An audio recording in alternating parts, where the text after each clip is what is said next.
Hello and welcome to Academic Express YouTube channel. I am Kundan Singh. Today we are going to discuss the economy news of 10th July 2020.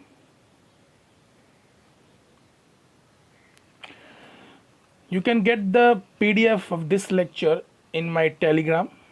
This is the logo of my Telegram and here is the link. आज हम लोग discuss करने जा रहे हैं daily economy news and economic terms of 10th जुलाई 2020।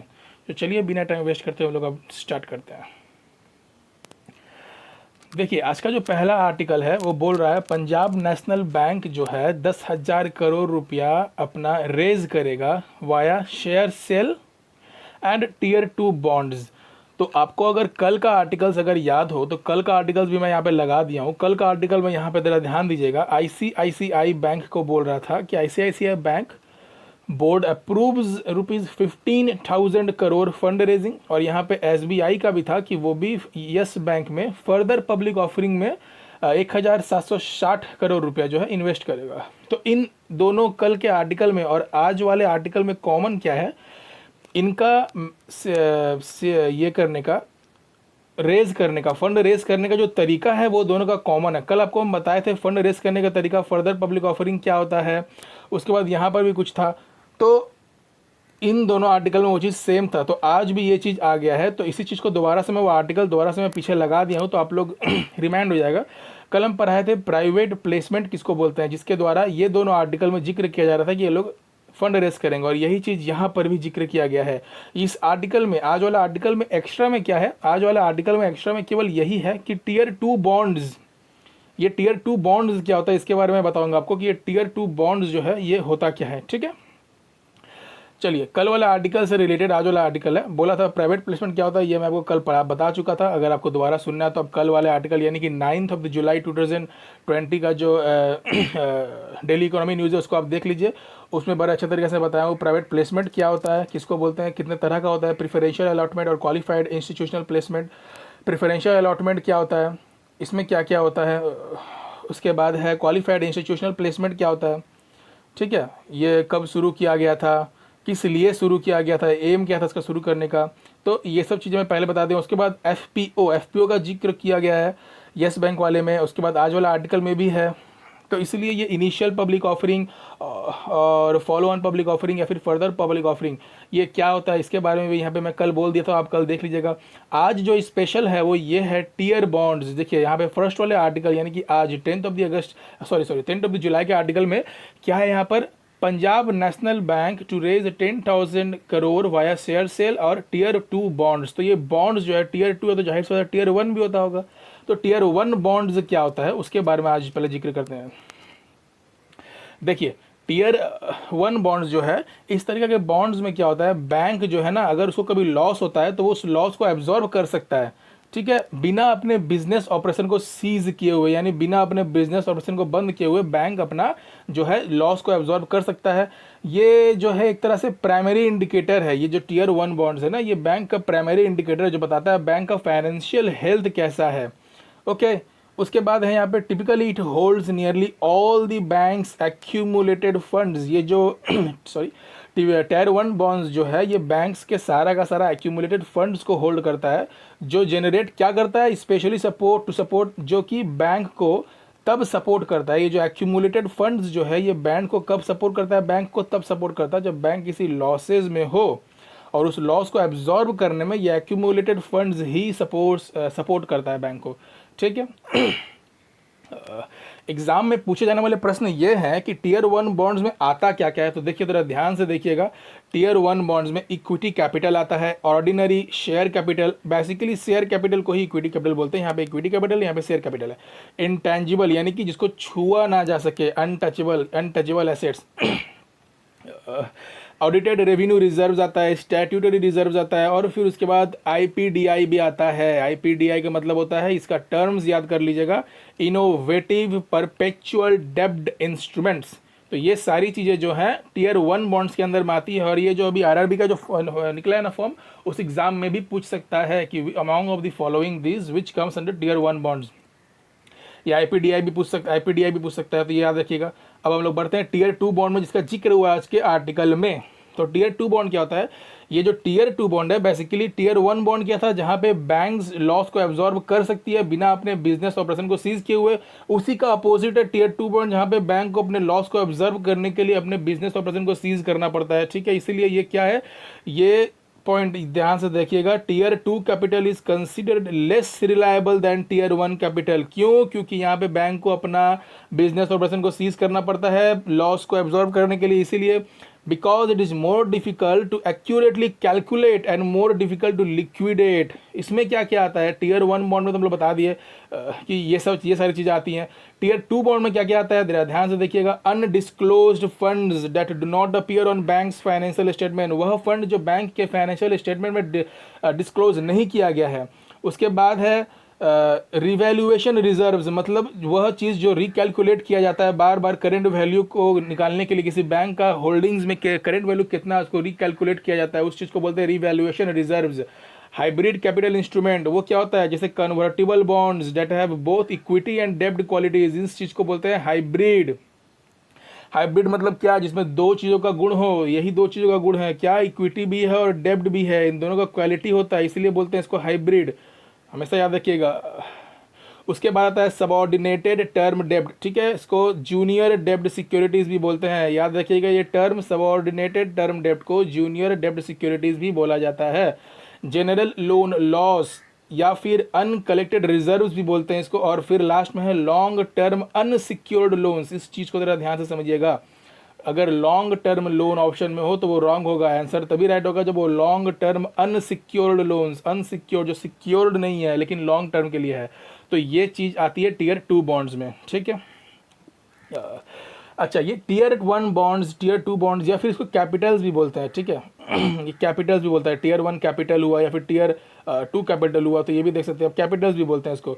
यहाँ पर ना एक बेसल 3 बोल के एक नॉर्म्स आता है, इसका इंपॉर्टेंट पॉइंट्स आप लोग को याद करना होगा कि as per the Basel 3 norms the banks have to maintain the minimum total CRAR। CRAR आपको अगर याद हो कल वाले ही डेली इकोनॉमिक न्यूज़ में मैं पढ़ाया था, CRAR capital to risk weighted assets ratio, या फिर इसका दूसरा नाम टोटल एडुकेशन रेशियो भी एक और नाम है इसका। तो ये कल पढ़ा चुका हूँ, तो कल वाला लेक्चर आप जरूर से देखिए ताकि आज का लेक्चर समझ में आए। आप समझ रहे हैं बात को, न्यूज़पेपर में आने वाली हर इकोनॉमिक टर्म्स एक दूसरे तीसरे दिन से रिलेटेड ही होती है, इसलिए अगर आप मिस करेंगे एक भी दिन तो अल्टीमेटली उसका आपको पूरी तरह से समझ में नहीं आएगा। कल वाला आर्टिकल, आप कल वाला जो न्यूज़ डेली इकोनॉमिक न्यूज़ जो बनाया गया है academic express news YouTube channel पे, उसको जरूर से देख लीजिएगा। उसके बाद आपको ये अच्छी तरह समझ में आएगा कि CRAR होता क्या है, उसमें कल मैं बड़े बढ़िया से समझा चुका हूँ, वो भी मेरे रिटर्न फॉर्मेट में बताया मैं उसको। अच्छा, तो CRAR, तो बेसल 3 नॉर्म्स जो है वो क्या बोलता है कि मिनिमम टोटल CRAR होना चाहिए किसी भी बैंक का 8%, याद रखिएगा, according to Basel 3 norms. But according to the RBI, ये बेसल 3 नॉर्म्स तो होल वर्ल्ड के लिए हो गया, लेकिन बस अकॉर्डिंग टू दी RBI क्या कहता है, RBI stipulated 9% for Indian scheduled commercial banks, यानी कि इस इंडियन शेड्यूल्ड कमर्शियल बैंक को कैपिटल टू CRAR जो है वो 9% रखना होगा, और वहीं पब्लिक सेक्टर बैंक को जो है 12% रखना होगा। तो ये याद रखिएगा, इंडियन पब्लिक सेक्टर बैंक को 12% और शेड्यूल्ड कमर्शियल बैंक को 9% और बेसल 3 नॉर्म्स के अनुसार 8%। ठीक है, नीचे में बड़ा बढ़िया से बता दूंगा, यहाँ पे ये देखिए, जरा ध्यान से देखिएगा इसको, बहुत ही ज़्यादा ध्यान से देखिएगा इसको। Note that banks have to follow the following minimum requirements of capital fund, यानी CRAR। देखिए ध्यान से देखिएगा जरा, यहाँ पे minimum total CRAR according to Basel 3 norms कितना होना चाहिए, 8%। Very good. Minimum total CRAR according to RBI guidelines कितना होना चाहिए, 9%। For Indian public sector banks कितना होना चाहिए, 12%। ये दोनों मैं अभी ऊपर बता चुका हूँ आपको। For new private sector bank, जो नया प्राइवेट सेक्टर बैंक आ रहा है, उसके लिए मिनिमम CRAR कितना होना चाहिए, 10%। अच्छा, जो बैंक अंडरटेक है इंश्योरेंस बिजनेस के अंदर, उसका CRAR होना चाहिए 10%, और जो लोकल एरिया बैंक है उसका होना चाहिए 15%। और लास्ट में आता है for dividend declaration bye banks, अगर कोई ऐसा बैंक है जो डिविडेंड डिक्लेयर करता है उसका CRAR होना चाहिए 9%। ये जो टर्म्स में बताया हूँ आपको, बड़े ही अच्छे से याद कर लीजिएगा कि किस बैंक का CRAR कितना % होना चाहिए। फिर से मैं रिपीट कर दे रहा हूँ, बेसल 3 के अनुसार 8%, RBI के अनुसार मिनिमम 9% है, इंडियन पब्लिक सेक्टर बैंक के लिए 12% है, न्यू प्राइवेट सेक्टर बैंक के लिए 10% है, the bank sector take insurance business के अंदर जो बैंक है उसका 10% है, लोकल एरिया बैंक के लिए 15% है और डिविडेंड डिक्लेरेशन बैंक के लिए 9%। चलिए आपसे एक सवाल पूछते हैं, यहाँ पर बोला है लोकल एरिया बैंक के लिए 15% है। आप मुझे बस इतना कमेंट बताइए कि ये इंडियन पब्लिक सेक्टर बैंक और ये लोकल एरिया बैंक में डिफरेंस क्या है, ये जरा बताइए डिफरेंस क्या है, जरूर बताइएगा। चलिए आगे बढ़ते हैं। यहाँ पर एक आर्टिकल है कि BSNL और MTNL to get ₹15,000 crore sovereign guarantee. बिल्कुल, सोवरिन गारंटी के रूप में BSNL और MTNL को सरकार 15,000 करोड़ रुपया देने जा रही है।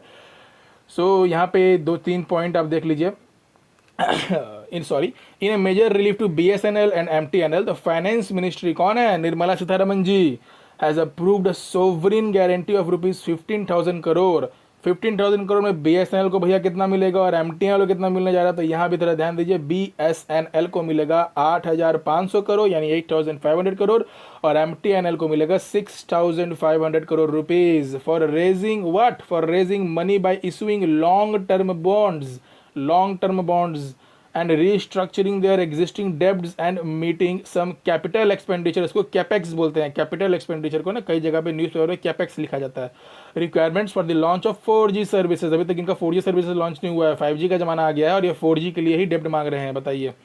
उसके बाद है द इशुएंस, याद रखिए ये जो 15,000 करोड़ रुपए जो सरकार दे रही है ये पहले ही बोला गया था। कब बोला गया था, अगले साल अक्टूबर में जो गवर्नमेंट जो अनाउंस की थी, क्या अनाउंस की थी government, The issuance of the sovereign guarantee is a part of the ₹70,000 crore revival package announced by the government in October last year। समझे, ये कुछ पॉइंट था। लेकिन अब एक और सवाल आपसे पूछने जा रहा हूं मैं, बिल्कुल, what is sovereign guarantee, sovereign guarantee होता क्या है ये आप बताइएगा मुझे। तो दो चीज हो गया, एक तो व्हाट इज सोवरिन गारंटी, और यहाँ पर आपसे हम पूछें एक चीज कि ये लोकल एरिया बैंक्स और ये पब्लिक सेक्टर बैंक्स में अंतर क्या है, ठीक है। चलिए इसके बाद कुछ आर्टिकल्स यहाँ पे है जिसको आप देख लीजिए। BP और रिलायंस जो है रिटेल फ्यूल अंडर जियो BP ब्रांड, ये अपना एक खुद का तेल का वो कर रहे हैं। इसके नीचे मैं लिख दिया हूँ, दिखा दूंगा, ये आर्टिकल्स पर देख लीजिए आप। अच्छा, यहाँ पे एक और चीज़ इंपॉर्टेंट है, पंजाब नेशनल बैंक में फिर से फ्रॉड हुआ है 3,690 करोड़ का। नीरव मोदी जी तो किए ही थे, नीरव मोदी जी भाग भी गए और अब 3,690 करोड़ का DHFL के अकाउंट में ये चीज़ बोला जा रहा है कि हुआ है। जो जरा ध्यान से इसको पढ़ लीजिएगा और इस आर्टिकल को ध्यान से पढ़ लीजिएगा तब समझ में आ जाएगा आपको। देखिए आज का इंपॉर्टेंट न्यूज़ के बारे में डिस्कस करते हैं। Alok Kumar Gupta has been selected the head, कहाँ का हेड, ONGC, क्या बोलते हैं इसको, ONGC को, oil and natural gas corporation of India. So ONGC विदेश इसका नाम है, ONGC विदेश, विदेश का मतलब होता है फॉरेन। तो Alok Kumar Gupta has been selected to head the ONGC Videsh, India's flagship firm for acquisition of oil and gas assets abroad. Foreign में जो ONGC का जो विदेश फर्म जो है इंडिया का, उसको हेड करने के लिए किसको सिलेक्ट किया गया है, आलोक कुमार गुप्ता जी को। नेक्स्ट में आ रहा है मास्टर कार्ड जो है वो इन्वेस्ट करेगा 250 करोड़ इंडिया में टू हेल्प MSME।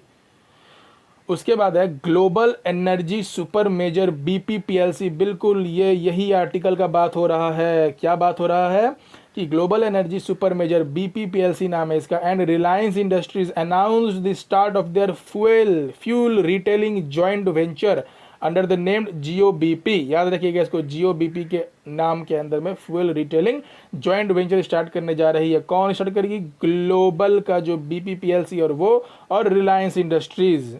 चलिए दूसरा में आता है अकॉर्डिंग टू BOFA क्या है भैया, तो बैंक ऑफ अमेरिका के अनुसार भारत का जो GDP है वो कॉन्ट्रैक्ट करेगा 3%। अरे भैया कॉन्ट्रैक्ट तो करेगा ही, कोरोना वायरस आ गया है, कॉन्ट्रैक्ट तो करना ही है, सभी लोग बोल रहे हैं।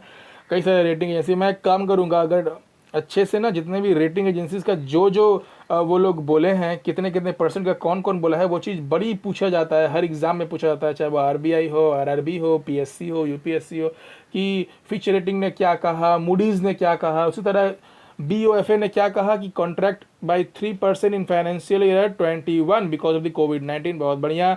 Asia's largest solar power plant is going to dedicated by prime minister Narendra Modi today, that means on Friday. कितना मेगावाट का है ये? 750, 750 मेगावाट का ये सोलर पावर प्लांट है। कहाँ पे हुआ है? रेवा डिस्ट्रिक्ट ऑफ मध्य प्रदेश में। रेवा डिस्ट्रिक्ट ऑफ मध्य प्रदेश में एशिया का सबसे बड़ा सोलर पावर प्लांट खुलने जा रहा है आज, जिसको डेडिकेट करेंगे प्रधानमंत्री मोदी जी नेशन को आज। ठीक है, चलिए यहाँ पर हो गया समाप्त। अब नीचे में एक चीज मैं आपको आग्रह करता हूं, please read this article if you have time. हम लोग रेपो रेट के बारे में बहुत सुनते हैं कि रेपो रेट कट हुआ, रेपो रेट कट हुआ। क्यों कट हुआ? ताकि बैंक जो लोन दे रही है नॉर्मल सिटीजन्स को, वो उसका इंटरेस्ट थोड़ा कम कर दे। लेकिन वो रेपो रेट कट होता है आज, और पता नहीं बैंक फिर अपना इंटरेस्ट कब कम करती है, बहुत महीनों बाद कम करती है। तो ये होता क्यों है? ये आर्टिकल्स जरूर से पढ़िएगा कि why impact of repo rate cut is not immediate. इसका इम्पैक्ट इमीडिएट क्यों नहीं दिखने मिलता है? ये आर्टिकल बहुत सुंदर तरीके से बताया है, इस आर्टिकल को पढ़िएगा। ये फाइनेंशियल एक्सप्रेस का आर्टिकल है, अगर इसमें क्लियर से ना दिख रहा हो तो आप फाइनेंशियल एक्सप्रेस में जाकर देख सकते हैं ये आर्टिकल। चलिए ठीक है, हो गया आज का, थैंक यू। आज के यहीं समाप्त करते हैं। जो जो बढ़िया बढ़िया आर्टिकल्स था मैं आपको सारा का सारा दे दिया हूँ। और खुश रहिए, बने रहिए, पढ़ते रहिए हमारे साथ, और हमारा टेलीग्राम ग्रुप को ज्वाइन कर लीजिए, ताकि आपको आज का आर्टिकल, आज का लेक्चर जो हुआ डेली इकोनॉमी न्यूज़ का, और कल जो लेक्चर हुआ उसको भी आप प्राप्त कर सकते हैं हमारे टेलीग्राम चैनल से। Okay, signing off, thank you.